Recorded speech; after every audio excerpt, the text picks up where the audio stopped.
Hey guys, Diego here at the University of Utah's Tanner Humanities Center for Better Days 2020 K-12 week-long curriculum training for teachers here in Utah.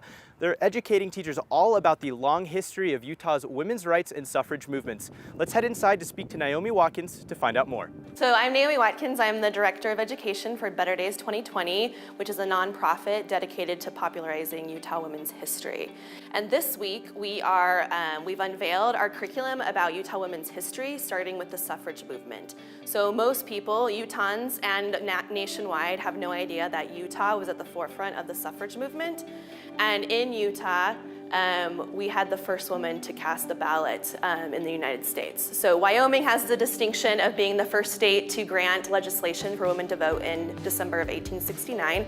And Utah granted that right to women on February 12th, 1870. And 2 days later, Sarah Young was the first woman to vote at Council Hall, which is now located across from the Utah State Capitol. So we've created a curriculum for 4th and 7th graders, which is the Utah Studies classes, to talk about this history. Because like I said, most people have no idea that Utah was such a forerunner in the women's rights movement. A lot of people will say, one, I had no idea, and two, what happened, right? Because often Utah is cast in a negative light when it comes to women's issues, and often we come out on the bottom of rankings as far as women's the status in political office, wage gap, things like that. So we're here this week, and we've partnered with the Tanner Humanities Center to offer a week-long training to K-12 Utah teachers that focuses on this history. And each day we've had a different scholar come and present about their area of expertise. Monday we had Laurel Thatcher Ulrich, who is a Pulitzer Prize winner. She recently published a book called A House Full of Females, which talks about Mormon women's history up through that vote of 1870. Tuesday, we took a tour of the historic sites in Salt Lake City that have to deal with suffrage. So a lot of people have no idea, for example, that Susan B. Anthony, who is right here in this picture, came to Salt Lake City and spoke in the tabernacle on Temple Square. Like that, most people have no idea of the history of that building. And so we took a tour of the different sites that are located downtown. And for example, Salt Lake City has more standing suffrage sites than Seneca Falls. So in 2020, we have 3 anniversaries about voting here in Utah. So we have the 150th anniversary of Utah women being the first to vote. We have the 100th anniversary of the 19th Amendment being ratified, and it's the 55th anniversary of the Voting Rights Act of 1965. And so when we realized, oh my gosh, these anniversaries all fall within this 2020 year, and most people have no idea about this history, what a great time to not only celebrate it, but to educate the public about it, and our school kids, right? Because they are the ones who are going to become future voters. We want them to be civically engaged, and this curriculum, we developed it, and then we had teachers and different educational professionals review that curriculum, and then we had it piloted by the Jordan School District in the spring.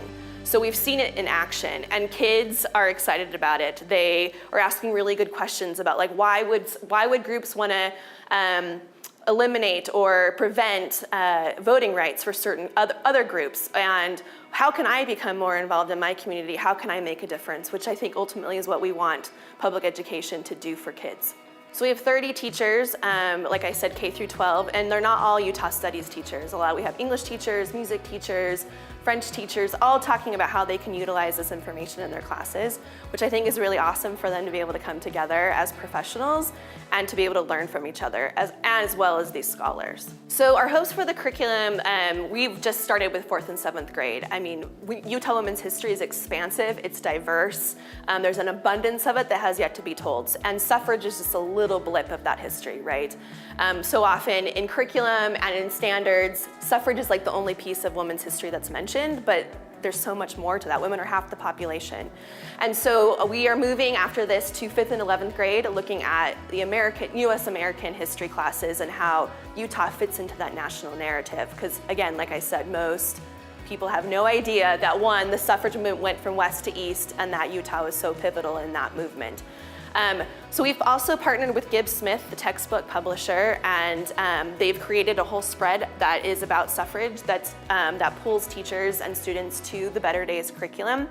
And we've also created these illustrations of different Utah women advocates. So we've started with with the early period, and we plan to move to more contemporary times and highlighting 50 women advocates. And the great thing is that it's so hard to decide on who those 50 will be. There's so many women who, have done so much for Utah history that need to be highlighted. And so those will be turned into trading cards, and Gibbs Smith will be dispensing those to all Utah Studies teachers in the state for free in the fall with their new textbook that they've created.